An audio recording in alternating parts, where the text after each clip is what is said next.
Hi everyone, it's Jakey again, and I'm back with a new video on how to solo Shinryu VD without using the Brew since they fixed that. Um, I do not recommend doing this. The drop rate is truly abysmal, but I've had some requests, so I'll show you how to do it. I had to do it about 400 times to get my cloak, and I was generally on the luckier end of things. So yeah, don't recommend this, but you want to do it, I'll show you how. So pretty short table of contents here. I'm going to do some quick notes on the gear I used for this fight. I'm going to highlight what I think was most important, what really helped make the fight a lot more consistent. Then I'm just going to go over the fight, and we're going to watch me do it, and I'm going to point out special things during the fight. And then I'm going to talk about the drop rate and why you shouldn't do the fight in the first place. But, if you want to, maybe you just have a lot of time, I don't know. It's an option. So, okay, so the first important set to point out here is my TP set. I did most of this with full Malignance, but I've of course upgraded my Bonsai hat now. So that's better than Malignance now, but Malignance is fine.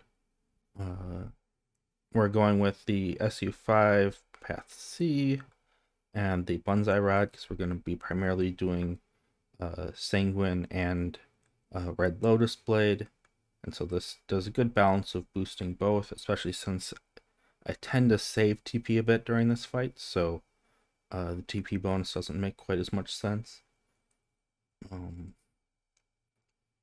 And we're trying to maintain full DT all the time, so we do have the defending ring in there, and we've got the PDT on the cape. And probably the strangest choice here is I've added a Warder's Charm. This actually ends up being pretty handy. The extra resist to these elements will help me resist status effects. For the most part, I should be okay if I position correctly, but it does have knockback, so occasionally positioning can be a problem. So this just, helps me have a better chance of resisting. In addition, all of his weapon skills are magic damage, so this gives me a chance of absorbing them. And if I absorb them, it heals me. Instead of doing a bunch of damage, it lets me do more Red Lotus Blades instead of Sanguine Blades. It speeds up the fight. So this has been a pretty helpful upgrade to include this. Next, I want to look at this equipment set. This is what I use for holy water. This has massively improved my holy waters. Like, seriously massively improved my holy waters. I highly recommend making a set like this. It's probably got my holy water success rate up like 80-90% success rate with this. It's massive. I'm fairly confident that unlike the Kursana bonuses, which are multiplicative with whatever your base Kursana rate is, I think the holy water bonuses are actually additive. So you start off with 33%. This would get you to 63, 73, 80. And that would be about in line with how often it seems to work.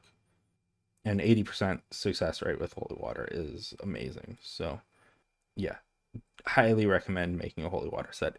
Not even just for this fight. If you're doing any fights where you might want to be doing holy waters, this just massively improves the effectiveness of your holy waters. Okay, so here we enter the fight on VD. Now, I am actually bringing a bard with me here. You don't need the bard. It mostly just speeds up the fight. But since they're the one who needs the drops, it's like, well, may as well have them do some buffs here. I would actually argue in a lot of ways the fight gets harder having the bard, because the extra haste means I'm feeding TP a lot faster, which means I have to deal with weapon skills coming at me a lot faster. But I do appreciate the fight just being faster, and the defensive buffs largely make up for that. We're just gonna go ahead and use the bard. Otherwise, the fight can easily go over 15 minutes. You have 30 minutes to finish the fight, so I mean, you'll win either way. I prefer not having to take as long to do the fight. Now, he does have like a hate reset here, which is why the bard is just staying far away, because I would never be able to get the hate back off of the bard, and the bard would have to be in range then and get killed, basically. So best to just put the buffs on beforehand and then keep them far away. Anyways, here we are having to do full buffs. It's very exciting.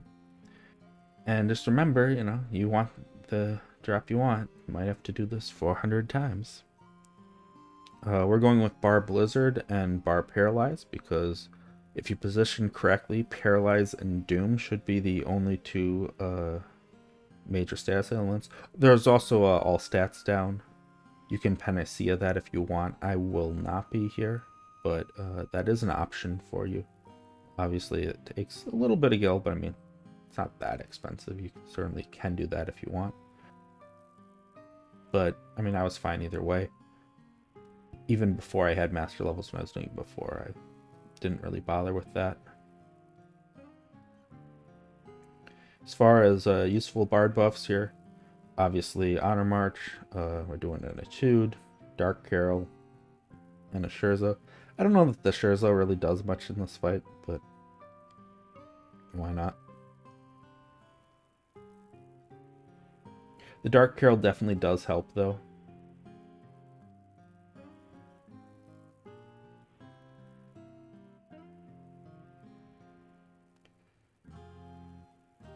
So here we are doing Frazzle 3, Distract 3. We'll be casting Slow and Paralyze and Silence. Silence is nice. He can cast Kostra, which can potentially hit you fairly hard, but with the Dark Carol that helps a bit there. Also, of course, we're in full Malignance. So there you see my HP dropped to red from the Vortex, but instantly Sanguine Bladed right back up. So probably the most important thing to keep in mind when you're doing this fight is you want to basically keep your TP until right after he weapon skills. So that you know whether you need to do a Sanguine Blade or if you can get away with a Red Lotus Blade. Because the Red Lotus Blade will do more damage, especially if you've charged up a bit of TP, but the Sanguine Blade will heal you. So if you need the heal, you need the heal.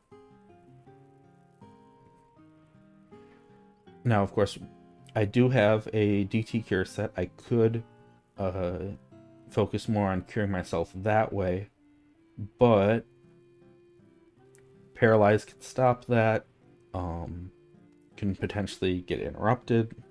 I mean, I do have Aqua Veil, so that should be less of an issue, but he does have several knockbacks. The Sanguine Blade is just a much safer route for the most part. But sadly, he does take reduced both light and dark damage, so it doesn't do that great of damage, and that's also why we're not using Seraph Blade. We're using Red Lotus Blade. He does take decent physical damage if you have enough attack, but solo or with the buffs we're using here, we don't really have enough attack to justify going Savage Blade. Also, your damage will vary a bit during the fight depending on what position his wings are in, which you can't really see from this angle because we're having to fight him here. It is important you're on his side to make sure that you're only getting hit with the Paralyze and the Doom. If you're positioned in the front, he can amnesia you and stuff, which can be a problem.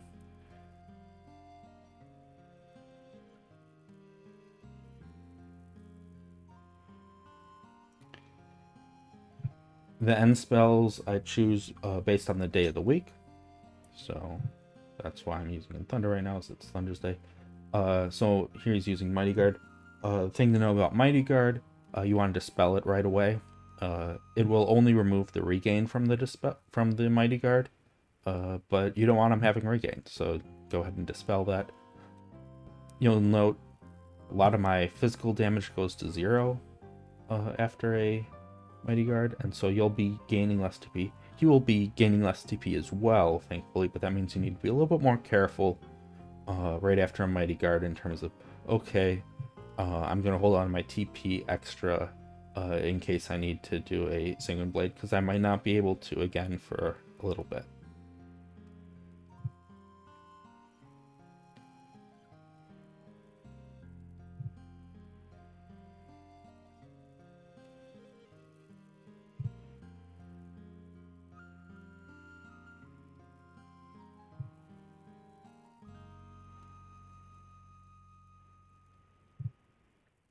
Now we're approaching 50%. At 50%, he gains the ability to use Doom, as well as the ability to reset all of your JA timers. So I used to use Saboteur right before 50%, so then as my debuffs would start to wear off, I would have that active and could still reapply them without having to worry about it having been reset. However, at this point, with MP plus 3 and everything, the debuffs aren't really that close to wearing off right now, so there's not really much point. But, like, if you're solo, you'll be going slower, then that becomes a more useful trick to do.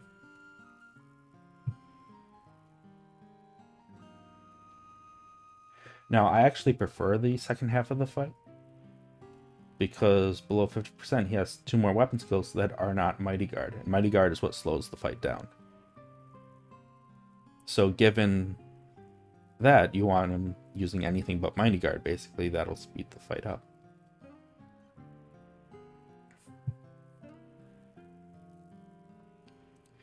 And Doom with the gear set I listed here will really basically eliminate it as being a major concern. You will get it off within 1 or 2 holy waters basically all the time. So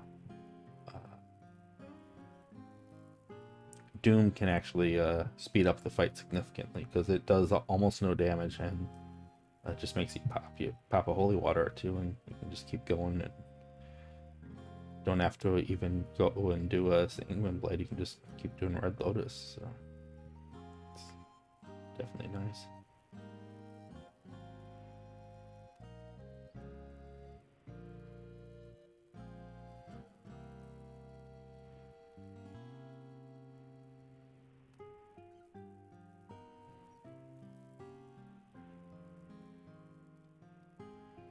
Here's our first Doom. And we'll holy water, and it's gone. 1 holy water.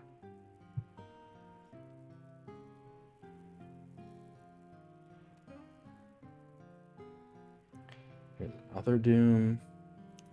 And here we had to use 2 holy waters.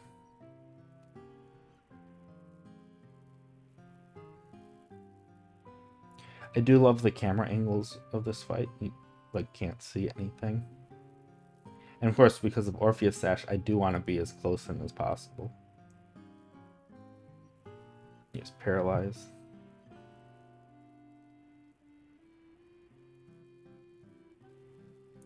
Oh, and so here's where I messed up. I was in the wrong macro page, so I casted Impact instead of using Sanguine Blade. Which made it a little scary for a second there, but hey, he's impacted, so, you know, he's a little bit weaker too, so it's fine. And we've recovered. Although now Silence is just worn off. And I was busy casting Dispel, so I managed to get a Kostra on me. Thankfully, this one was only 1 damage, so not really an issue on this fight. It's not uncommon for the Kostra to actually hit for a decent amount. Although the having a bar there for Dark Herald does help quite a bit with that, but I've lived through fights with actually significant Kostras on me, where I just switched to only using Sanguine Blade for the rest of the fight, and I'm able to just heal through it.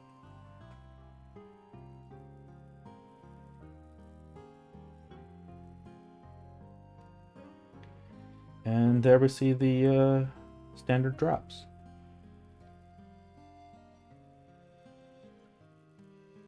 Okay, now to look at the drop rates. So, first of all, on VD with TH4, I've been averaging about 1.4 drops per kill, assuming I have all the I have someone who doesn't have any drops, so I can actually see all the drops I'm getting. And the way we believe it works is each drop slot, once opened, will have a certain distribution. That distribution is constant as far as we can tell. And so TH4 is just helping us get a little bit more drops per kill. Obviously, bring a thief in, you can maybe bump that up a little bit more. Lower difficulties will, of course, bring that down.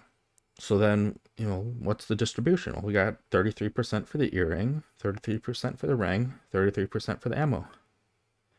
What about the 5 good drops? Where are they? Well, there's still 1% left. Yeah. Now, these are not exact, but this is pretty much in line with all the data I've seen in terms of its drops. It's somewhere pretty close to this. And yeah. at 30 merits per fight, so you're doing 2 fights per full merits. This gets very miserable very fast. You can go an awfully long time between seeing any of the good drops, let alone the ones you actually want. It's why I really can't recommend doing this fight for these drops. I think you're better off with a Montreux for these drops now, honestly. But, people ask me how to do this fight, and what are the issues with the fight? Here it is. You can make your own decision about what you want to do with your time. Okay, so that's it for talking about Shinryu for today. Thanks for watching. Remember to like and subscribe.